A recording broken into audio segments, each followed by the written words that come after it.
సంగారెడ్డి జిల్లా PSR gardens లో EVM యంత్రాలపై శిక్షణ కార్యక్రమం ప్రారంభించారు జూనియర్ ఎన్నికల అధికారి క్రాంతి వల్లూరి. ఇక ఈ కార్యక్రమానికి వీఆర్ఓలు, నోడల్ అధికారులు, సెక్టోరియల్ అధికారులు హాజరయ్యారు. ఈవీఎంల పనితీరుపై కనీస అవగాహన కలిగి ఉండాలని జిల్లా ఎన్నికల అధికారి క్రాంతి సూచించారు. అసెంబ్లీ నియోజకవర్గ స్థాయిలో మే 1, 2, 7, 8 తేదీల్లో 2 విడతల్లో మాస్టర్ ట్రైనర్ల శిక్షణ కార్యక్రమాన్ని నిర్వహిస్తున్నట్లు క్రాంతి తెలిపారు.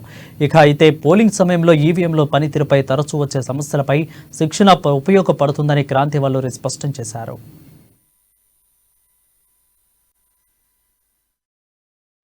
స్టిక్కర్స్ అతికించడం అన్నది కూడా కమిషనింగ్ లో చేయాల్సి ఉంటుంది. ఇవన్నీ కూడా you have to be train and most important is we have to train our polling officers. So ఒకవేళ 3 బ్యాలెట్ యూనిట్స్ వచ్చే అవకాశం ఉంటాయి, especially Sangareddy and Patancheru assembly segments కి. సో అక్కడ ఉన్న ఏఆర్ఓస్, సెక్టర్ ఆఫీసర్ అయ్యి తర్వాత you have to train your hands on training. So compulsory first session మీరు హ్యాండ్స్ ఆన్ ట్రైనింగ్ ప్లాన్ చేయండి.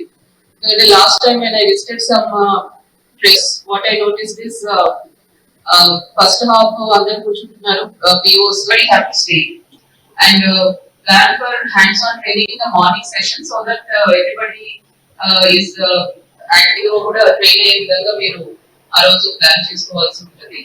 అండ్ ఈవీఎం నోడల్ ఆఫీసర్స్ కూడా ఎవరైతే ఉన్నారో